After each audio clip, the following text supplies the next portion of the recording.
सबसे पहले धुलाहरी की पावन धरा पर पालवी लोगों को जोहार नमन, मंच पर पुरखों को नमन। आप सबकी जय। समय कम है, वक्ता ज़्यादा हैं, इतनी देर से आप बैठे हुए हो, थोड़ा सा जोश भर देते नारा लगा के। जय जोहार का नारा है, थाकी की हो वो लागे हमें। जय जोहार का नारा है, मजा नहीं आया। जय जोहार का नारा है, अरे मान रहे सम्मान रहे, अरे मान रहे सम्मान रहे। धन्यवाद संचालन करता। काफी वक्ताओं ने बहुत सारी बातें बता दी है, मैं दो चार बिंदुओं पर बात बताना चाहूंगा। एक, भारत का संविधान जिससे देश चलता है, व्यवस्था चलती है, सिस्टम चलता है, और एक हमारे पुरखों का संविधान जिससे आदिवासी समाज चलता है। मैं आपके बीच में ये बात इसलिए कहना चाहूंगा, आप ही के एरिया के एक थानेदार साहब ने ये बात मेरे को कहने के लिए कही है कि ये कहिएगा जरूर, अगर उस मंच पे बोलने का मौका मिले तो।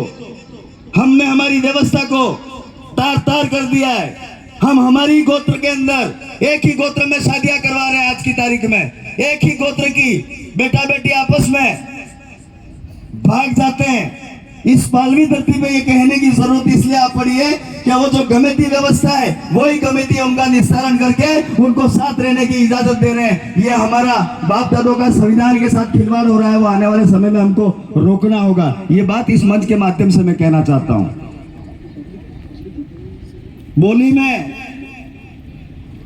आज की तारीख में ये व्यवस्था हो गई है, छोटा बड़े का मान सम्मान नहीं कर रहा है, छोटा व्यक्ति बड़ों का आदर नहीं कर रहा है। कौन काका है, कौन भाई है, कौन बड़ी बहन है, कौन बड़ा भाई है, कौन गांव का बड़ा बुजुर्ग है, हम उसका मान सम्मान भूल गए। ये व्यवस्था हमने छोड़ दी है। इन्हीं व्यवस्था को ठीक करने के लिए ये पुनः चिंतन शिविर शुरू की है। इस चिंतन शिविर में जितने भी भाई आए हो, आज ये बात यहाँ से गांठ बांध करके जाइएगा कि कम से कम अपने परिवार से छोटे बड़े का मान सम्मान करवाना शुरू करवाइएगा। ये आपसे निवेदन है।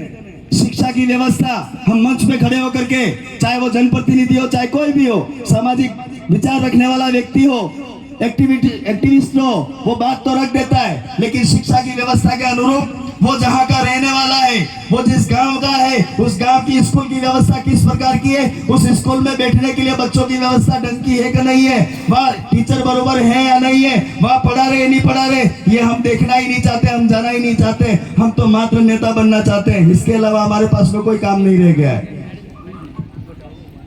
हमारा विरोध पिछली थोड़ी देर पहले सभी भाइयों ने एक आदमी का नाम लिया, मैं नाम नहीं लूंगा क्योंकि मंडारा होने की तैयारी में वो आदमी, ऐसा मुझे लगता है। मैंने तो फेसबुक पे पोस्ट डाली है, आप लोग थोड़ा सोचिए, डरने का जरूरत नहीं है। रिश्ते में मेरा मासाजी होता है वो, और उनका साले साहब एक यहाँ बैठे जो मेरे मामा होते हैं। इन्होंने तो एक दिन कहा था जिया जी को बुला के कूट देते हैं। मैंने कहा मामा थोड़े दिन शांति रखो, आना तो समाज की व्यवस्था पे ही है और जजम पे ही है, जाएगा कितने दिन दूरी है। तो मैं तो ये कहना चाहता हूँ, जितना विरोध करे इतना करने दो। हम हमारे रास्ते को भटका नहीं सकते, हम हमारे विचार को आगे ले जाना चाहते हैं, इस विचार को जिंदा रखना चाहते हैं। वो अनर्गल बयान दे करके तुमको उलझाना चाहते हैं। और आने वाले समय में पंचायती राज के चुनाव आने वाले हैं, आप समझ नहीं पा रहे वो क्यों उलझा रहे हैं। आपको भटका करके जो प्रथम सीढ़ी है उस सीढ़ी से आपको भटकाना चाह रहे हैं वो।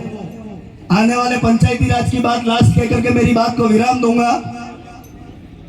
तकरीबन 3800 ग्राम पंचायत इस शेड्यूल एरिया के अंदर है। उसमें यहाँ विधायक महोदय बैठे हुए हैं, सांसद महोदय हमारे एक जीत करके दिल्ली गए हैं, ये सब हमने बना दिए। लेकिन अधिकतम साथी जब तक उस प्रथम सीढ़ी पंचायत की, जहां केंद्र से 1 रुपया आता है, राज्य से 1 रुपया आता है, चाहे किसी भी व्यवस्था का पैसा आता है, वो सरपंच के खाते में, मतलब पंचायत के खाते के अंदर आता है। आप यहाँ जितने भी बैठे हो, जिस गांव से आए हो, ये प्रण करके जाओ। ये विचार बहुत आगे लेकर के जाना है। आपके विचार का व्यक्ति अगर पंचायत में बैठेगा तो ये विधायक, ये सांसद और ये व्यवस्था आगे चलेगी और बहुत अच्छी मजबूती मिलेगी।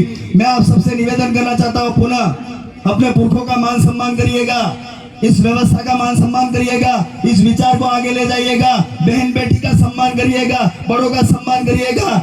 ये व्यवस्था जो पुरखों ने दी है, उस व्यवस्था को आगे बढ़ाने में हम जैसे भाइयों ने बहुत समय दिया है। कांति भाई हमारे बीच में बैठे हुए हैं, इस व्यवस्था को आए दिन आगे ले जाने के लिए रात दिन एक कर रहे हैं। दादा हमारे बीच में आज नहीं आ पाए कुछ कारणवश, वो अगर होते तो वो उनकी बात रखते। आप सबने हमें यहाँ बुलाकर जो मान सम्मान दिया, बोलने का मौका दिया, उसके लिए बहुत बहुत धन्यवाद। आने वाले समय में खुश रहिएगा।